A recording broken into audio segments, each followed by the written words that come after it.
अपने पसंदीदा शो के फुल एपिसोड देखने के लिए अभी डाउनलोड करें दंगल प्ले ऐप।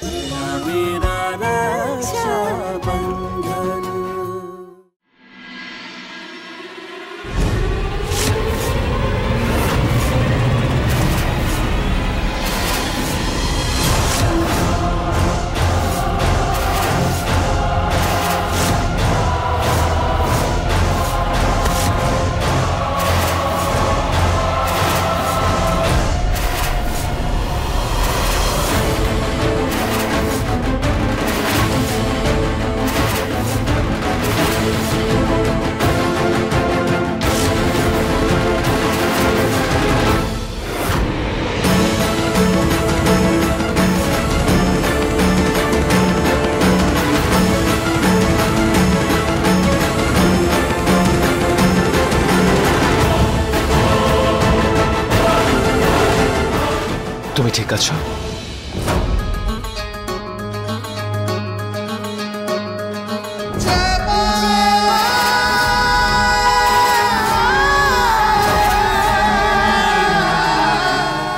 তোমার ভেতরের ওই শয়তানটাকে বলে দাও চাঁদনী মা যে নবরাত্রির এই শুভ মুহূর্তে কারোর সাহস নেই যে দেবী মায়ের মূর্তির সামনে কনকের সামান্যতম ক্ষতি করতে পারে।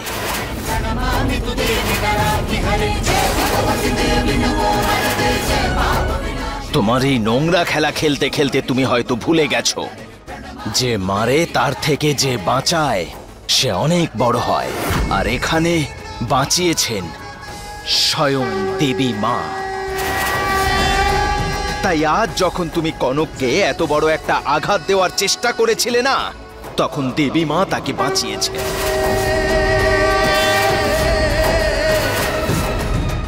আর তোমাকে তোমার এই ষড়যন্ত্রের তলায় দাঁড় করিয়েছিল। একেই বলে দেবী মায়ের চমৎকার।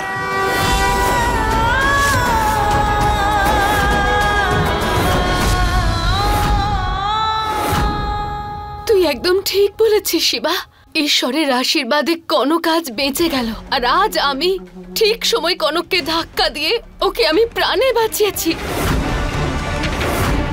কিন্তু তুই তো প্রতিজ্ঞা করে রেখেছিস না আমার ব্যাপারে সবসময় খারাপই ভাববি।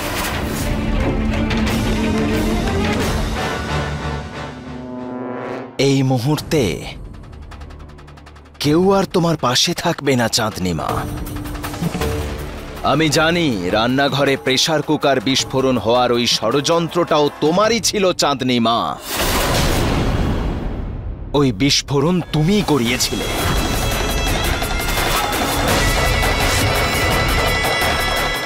হ্যাঁ, সব রেকর্ড হয়ে গেছে। এই সমস্ত প্রমাণ আমার কাছে আছে। আর আজ এই ঝাড়বাতির যে ঘটনা ঘটেছে, আমি জানি এটাও তোমার ষড়যন্ত্র।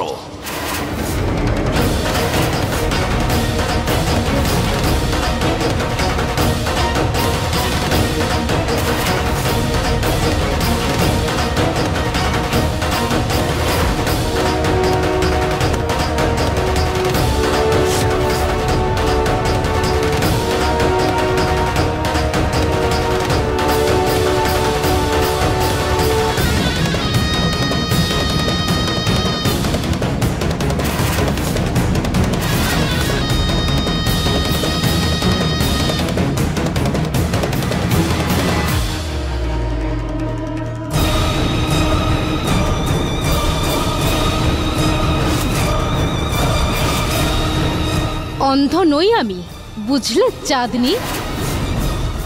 সবকিছু পরিষ্কার দেখতে পাচ্ছি, আপনার কার্যকলাপও।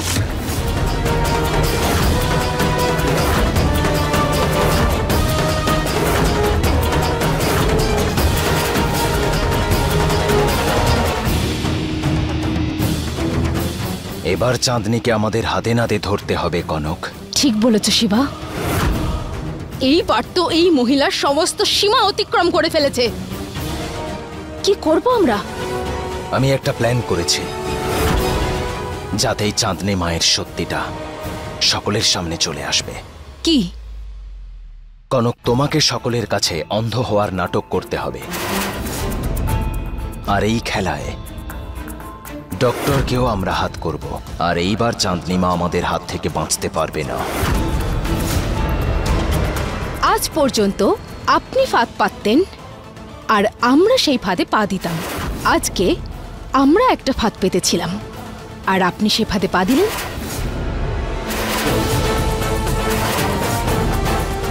কেমন লাগলো?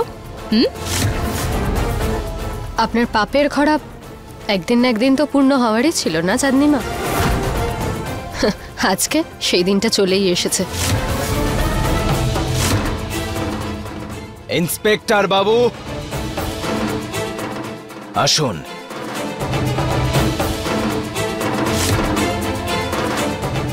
চাঁদনিমায়ের বিরুদ্ধে সমস্ত প্রমাণ আমি আগে দিয়েছি, নিয়ে যান ওকে। আজ থেকে এই বাড়িতে আর আমাদের জীবনে তোমার সময় শেষ হলো।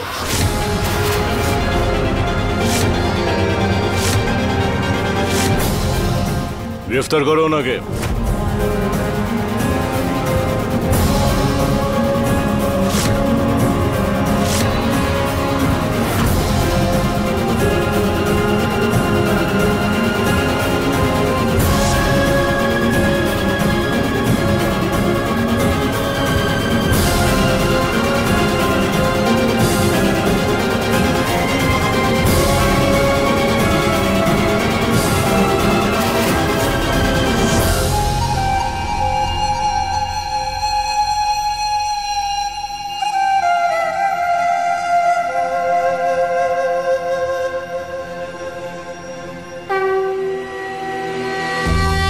আপনাকে অনেক অনেক ধন্যবাদ দেবী মা। আপনার মঙ্গলময় পদধূলি পড়তেই অশুভের বিনাশ হয়েছে। ভগবান, আপনি আজকে আমার হাত থেকে এত বড় একটা ক্ষতি হওয়ার থেকে রক্ষা করেছেন। যদি আমার কনক বৌদির কিছু হয়ে যেত না, আমি কোনোদিন নিজেকে ক্ষমা করতে পারতাম না। কিন্তু এখন সব ঠিক আছে। সব ঠিক আছে।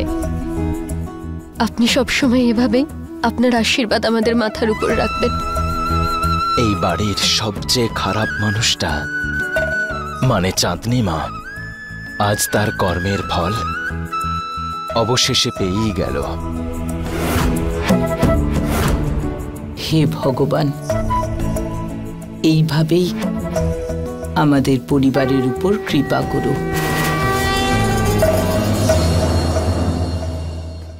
চাঁদনি চলে যাওয়ায় আমি খুব খুশি হয়েছি। এখন আমি সেই সব করতে পারবো যা যা করার জন্য আমি এ বাড়িতে এসেছি। আর এবার সেই সময় এসে গেছে। সবার আগে আমায় ফাইল খুঁজতে হবে, যে জন্য ও আমাকে নিজের হাতের পুতুল বানিয়ে রেখেছে।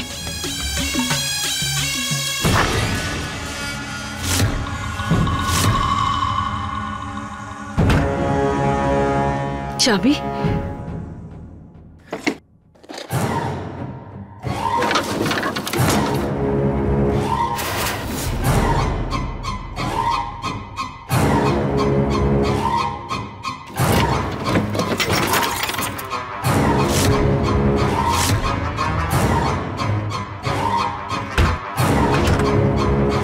কোথায় রেখেছে? ওই ফাইলটা কারোর হাতে পড়লে সব শেষ হয়ে যাবে।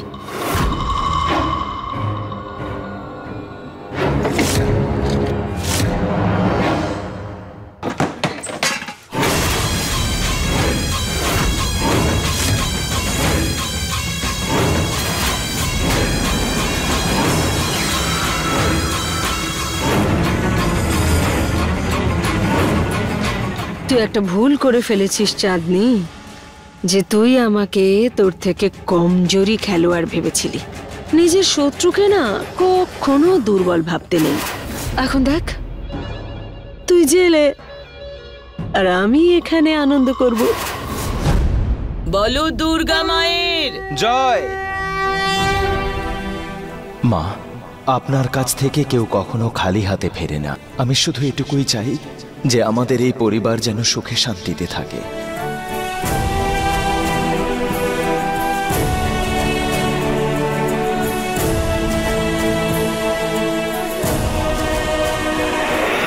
কনক, কনকের আবার কি হলো? কনক, কনক কি হয়েছে? কনক কি হয়েছে কি? আরে দরজাটা তো খোলো, আমি ভেতরে আসবো, সাহায্য করব। হে ভগবান, আবার কি হলো? সবই তো ঠিক হয়ে গেছিল, আবার কি হচ্ছে?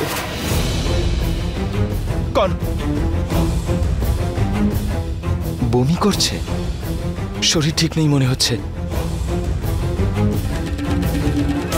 ডক্টর ম্যাডাম, কনকের শরীরটা ঠিক নেই, একটু তাড়াতাড়ি আসুন না। হ্যাঁ, এই সমস্যার আর সমাধান হবে না।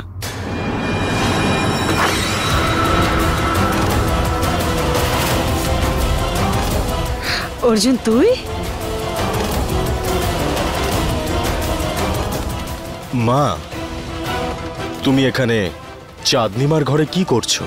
কিছুই করছিলাম না, দেখছিলাম কিরকম নোংরা হয়ে রয়েছে ঘরটা, এই গুছোতে এসেছিলাম আর কি।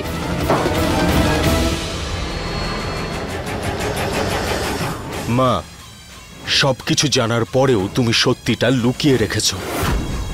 ওই ভিডিওটা দেখার পর তুমি এটা জানতে পেরে গেছিলে যে চাঁদনির জন্যই কুকারটা ফেটেছিল, যার জন্য কনক বৌদির চোখের দৃষ্টি চলে গেছে। তবুও তুমি এই কথাটা কাউকে বলনি। আরে আমি বলতাম তো, সবই বলতাম আমি, কিন্তু ভালোই হয়েছে যে তুই ওই ভিডিওটা শিবাকে পাঠিয়ে দিয়েছিস। ভালো করেছিস তুই।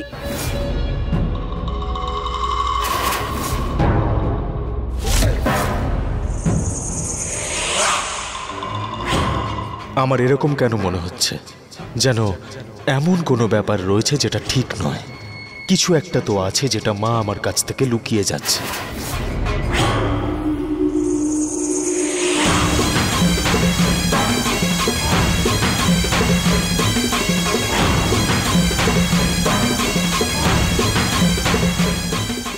আজ ভগবান বাঁচিয়েছে। এই ফাইলটা যদি অর্জুন পেয়ে যেত তাহলে সারা জীবনের জন্য ওর মনে শুধু আমার জন্য ঘৃণাই ভরে থাকতো। এরপর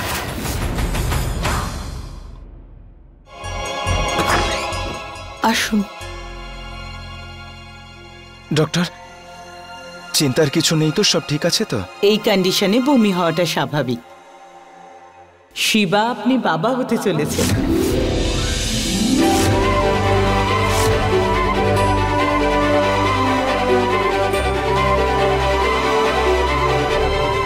অনেক শুভেচ্ছা বৌদি, তুমি মা হতে চলেছ। শিবা, আপনি তো জানেন ওনার প্রেগনেন্সিতে অনেক কমপ্লিকেশনস, তাই আপনাদের ওনার প্রতি বিশেষ খেয়াল রাখতে হবে। একটু অবহেলা করলেই উনি মারাও যেতে পারেন। ডক্টর, আমি জানি না কি হচ্ছে। আমি বাবা হব ভেবে খুবই খুশি হচ্ছি, কিন্তু জানি না কেন চোখ ভিজে যাচ্ছে। আপনি চিন্তা করবেন না, আমি আমার কনকের খেয়াল রাখবো। ও আমার পরী ডক্টর, পরীর মতোই রাখবো, কিচ্ছু হবে না।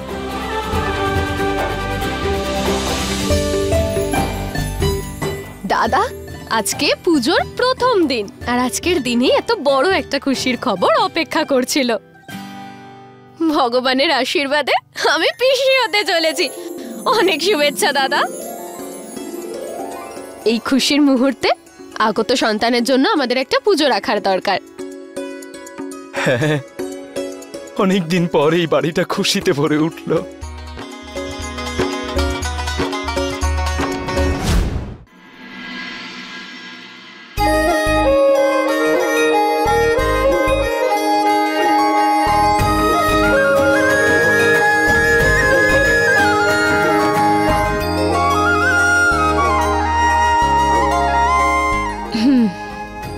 কনক, আজকে এই শুভ মুহূর্তে আমি তোমাকে একটা কথা দিচ্ছি। কথা দিচ্ছি তোমায় সকলের সামনে। এখন এই শিবা সম্পূর্ণভাবে তোমার। আর কথা দিচ্ছি আমি আমার জীবন দিয়ে হলেও তোমায় রক্ষা করব। আজ আমি শপথ করছি যে এই শিবা পৃথিবীর সবচেয়ে ভালো বাবা আর সবচেয়ে ভালো স্বামী হয়ে দেখাবে।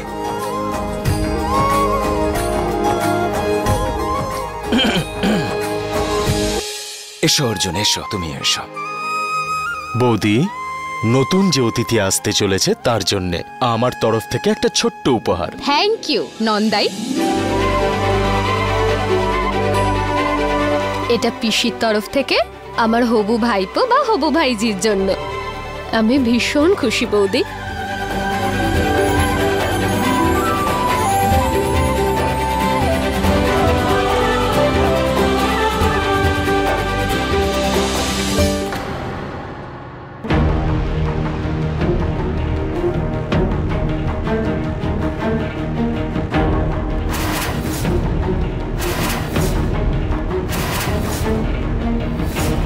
কি কিছু না, ওই হাতে হলুদ টলুদ লেগেছিল হয়তো, তাই টিপের রংটা বদলে গেছে। এটা কোনো বিষয় নয়, সব ঠিক আছে, যাও। শিবা, গোটা গ্রাম জানে যে বোনের সামনে তুই সব সময় ঢাল হয়ে দাঁড়াস, কিন্তু অলক্ষণ লুকোলেও তো আর লুকোনো যায় না। এই ব্রহ্মাণ্ডে দু ধরনের শক্তি আছে, ভালো আর খারাপ। টিপ নীল হয়ে যাওয়াটা কোনো শুভ সংকেত নয়। পরিষ্কার দেখা যাচ্ছে যে কনক আর ওর বাচ্চার ওপর কারোর খারাপ নজর পড়েছে। এরকম কিছু হবে না যশোদা দেবী, আমরা সবাই মিলে একটা পরিবার, কারোর নজর এখানে খারাপ নয়। দেখ, শুনতে খারাপ লাগলেও কথাটা তো সত্যি যে তোর বোনের কোল ফাঁকা হয়ে গেছে। ও মুখে যতই কিছু না বলুক, কিন্তু দেখে তো খারাপ লাগেই না যে কনকের কোলে কেউ আসতে চলেছে। সেই জন্যই বলছি যে অন্য কেউ নয়, বরং রোশনি ভালো চোখে দেখে না কনককে। আমাদের সন্তানের খবরে সবচেয়ে বেশি খুশি রশনি হয়েছে। কনক আর আমার হবু সন্তান যদি রশনির থেকে কিছু পায় না, তা হলো প্রাণ ভরা আশীর্বাদ আর একটা সুন্দর ও দীর্ঘায়ু জীবনের প্রার্থনা। সে তো দেখাই যাচ্ছে।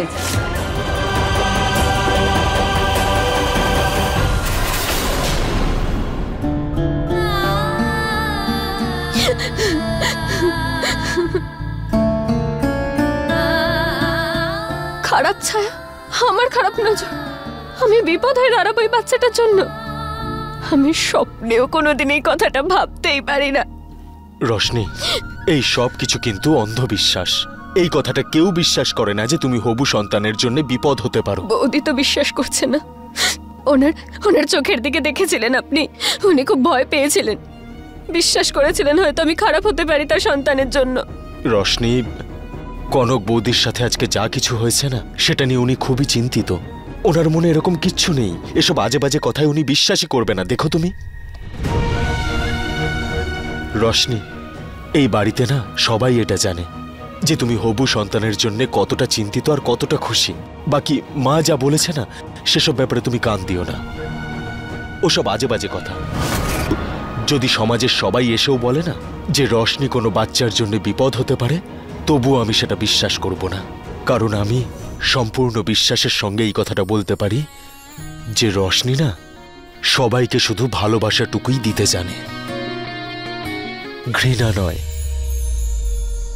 হ্যাঁ, কিন্তু একটা সমস্যা রয়েছে, আর সেটা আমার সমস্যা, যে রশনি সবার সাথে ভালোভাবে ভালোবেসে কথা বলতে পারে, কিন্তু আমার সাথে কথা বলতে গেলে তার মাথা থেকে শিং বেরিয়ে আসে।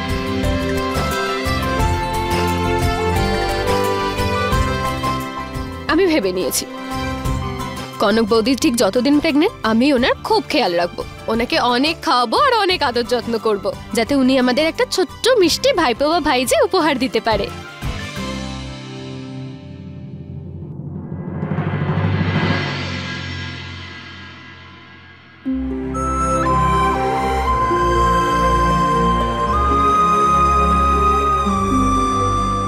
রোশনি বৌমা, আসছি।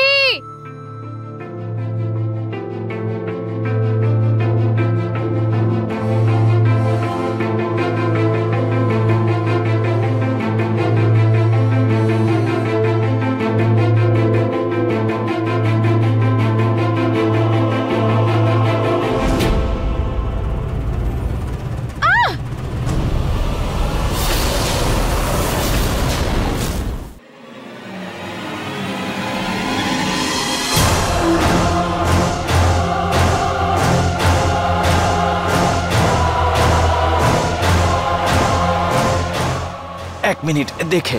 কি হয়েছে বৌদি? দাদা কি হয়েছে? পড়ে গেলে কিভাবে তুমি? কেউ এখানে ভিজে কাপড় ফেলে গেছে আর আমার এখানে পা পড়লো আর পিছলে গেলাম। এখানে কে এসেছিল?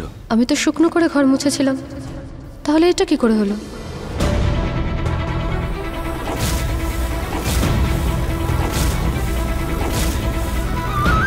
আসলে আমি ভেবেছিলাম যে যতক্ষণ তুমি ঘুমাচ্ছ আমি ততক্ষণ ঘরটা একটু পরিষ্কার করে দিই, আর তার মধ্যে উনি আমাকে ডেকেছিলেন বলে আমি ভিজে অবস্থায় এটাকে এখানেই ছেড়ে চলে গেছি তাড়াতাড়ি করে। উনি যদি আমাকে না ডাকতো আমি পুরোটা পরিষ্কার করেই তারপর বেরোতাম। আমি ডেকেছি তার মানে কি? আমি ডেকেছিলাম, কিন্তু আমি তো এটা বলিনি যে ভিজে নেতাটা খাটের সামনে রেখে চলে যেতে। এখন আমি যদি কিছু বলি তাহলে শিবা বলবে অন্ধবিশ্বাস,